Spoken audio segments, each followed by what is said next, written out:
ഫാബ്രിക്കിൽ hand block പ്രിന്റിൽ ചെയ്തിട്ടുള്ള running fabric ആണ്. അതും കാന്ത വർക്കോട് കൂടെ. ഇതിന്റെ നാച്ചുറലി ഡൈ ചെയ്തിട്ടുള്ള ഫാബ്രിക്കിനകത്ത് തന്നെ ഹാൻഡ് ബ്ലോക്കിലുള്ള പ്രിന്റ്, അതും കൂടെ അതിന്റെ കൂടെ തന്നെ നമുക്ക് കാന്ത വർക്കും കൂടെ ചെയ്തിട്ടുള്ള ഒരു ഫാബ്രിക്. അപ്പൊ ഇതിന്റെ പ്രൈസ് വന്നിരിക്കുന്നത് 149 രൂപ 1 മീറ്ററിന്. കുറച്ച് കളേഴ്സ് നമുക്ക് അവൈലബിൾ ആണ്. അതായത് ഒരു കളറിന്റെ ബ്ലാക്ക് കളറിന്റെ 3 ഡിസൈനും പിന്നെ വേറൊരു കളറിന്റെ 2 ഡിസൈനും കൂടെ അവൈലബിൾ ആണ്. കണ്ടു നോക്കാം. ഹാൻഡ് ബ്ലോക്ക് പ്രിന്റ് ആവുമ്പോൾ നിങ്ങളോട് ഞാൻ പറഞ്ഞിട്ടുണ്ട്, നമ്മൾ ചെയ്തതൊക്കെ ഒരു താണെന്ന് പറയുന്നത് 10 മീറ്ററിന്റെ ആയിരിക്കും. അത് ടേബിളിൽ ഇങ്ങനെ കടത്തിയിട്ട് ഹാൻഡ് ബ്ലോക്ക് ആയിട്ട് ചെയ്തിരുന്നതാണ്. അതുപോലെ തന്നെ ഈ ഫാബ്രിക് കളർ ചെയ്യുന്നതും നാച്ചുറൽ ആയിട്ടുള്ള ഡൈ ആണ് കേട്ടോ. ഇത് വന്നിരിക്കുന്ന നല്ലൊരു ബ്ലാക്ക് ആണ്, ജെറ്റ് ബ്ലാക്ക് ആണ്. അതിനകത്തൊരു സിൽവർ കളറിലുള്ള ഫീലിംഗിലുള്ള ഒരു കളറിലേക്കാണ് പോകുന്നത്. ആ ഒരു ത്രെഡ്, കാന്തയുടെ ത്രെഡ്. പിന്നെ ഗ്രേ കളറിലുള്ള പ്രിന്റ് ആണ്. ജിയോമെട്രിക്കൽ പാറ്റേണിലേക്കൊക്കെ പോകുന്നു ഡിസൈൻ എന്നുള്ളത്. ലൈനിങ്ങിന്റെ ആവശ്യം വരുന്നില്ല.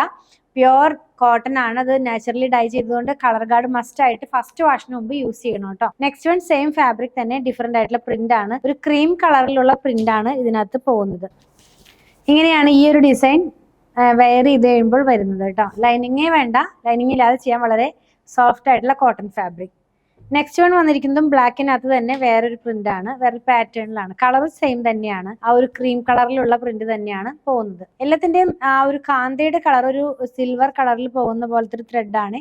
ഇങ്ങനെയാണ് നമ്മളിത് വയർ ചെയ്ത് കഴിയുമ്പോൾ വരുന്നത്. 3 ഡിഫറെന്റ് പ്രിന്റുകൾ ബ്ലാക്കിൽ കണ്ടല്ലോ. ഇനി നമ്മൾ കാണുന്നത് ഒരു ഓണിയൻ പിങ്കിന്റെ ഡാർക്ക് ടോണിലേക്ക് പോകുന്നു. ഇതും ഹാൻഡ് ബ്ലോക്കിൽ തന്നെ ചെയ്തിട്ടുള്ളതാണ് പ്രിന്റ് കേട്ടോ. ഞാൻ കാണിച്ചു തരാം. ഇതിന്റെ നല്ല ഭാഗം, അതിന്റെ ഇന്നർ പാർട്ടാണ്. ഇങ്ങനെയാണ് ഇതിന്റെ നല്ല ഭാഗം നമ്മൾ വയർ ചെയ്ത് കഴിയുമ്പോൾ വരുന്നത്. നാച്ചുറലി ഡൈ ചെയ്തത് കൊണ്ട് ഫസ്റ്റ് വാഷിന് മുമ്പ് കളർ ഗാർഡ് മസ്റ്റ് ആയിട്ട് യൂസ് ചെയ്യണേ. ഈ ഒരു കളറിന്റെ 3 ഡിസൈൻ ആണ് നമുക്ക് അവൈലബിൾ ആയിട്ടുള്ളത്. നെക്സ്റ്റ് ഡിസൈൻ ഒരു ലീഫും ഫ്ലവറൊക്കെ പോലെയുള്ള ഒരു ഡിസൈൻ ആണ് ഇതിനകത്ത് പോയിട്ടുള്ളത്. ഈ കളറിലും ത്രെഡ് ഒരു ഓഫ് വൈറ്റ് കളറിലുള്ള ത്രെഡ് ആട്ടോ കാന്ത വർക്കിന്റെ. നിങ്ങൾക്ക് ഇതെല്ലാം ക്ലോസ് വ്യൂല് കാണിക്കുമ്പോൾ കുറച്ചുകൂടി ക്ലിയർ ആകും. ലാസ്റ്റ് വൺ കാണുന്നതും പ്ലാൻ റിലേറ്റഡ് ആയിട്ടുള്ള പ്രിന്റ് തന്നെയാണ്. നിങ്ങൾക്ക് ഇതിൽ ഏതെങ്കിലും പർച്ചേസ് ചെയ്യണമെന്നുണ്ടെങ്കിൽ നിങ്ങൾക്ക് ഇഷ്ടപ്പെടുന്നതിന്റെ സ്ക്രീൻഷോട്ട് ഇതിൽ കൊടുത്തിട്ടുള്ള നമ്പറിലേക്ക് വാട്സാപ്പ് ചെയ്താൽ മതി.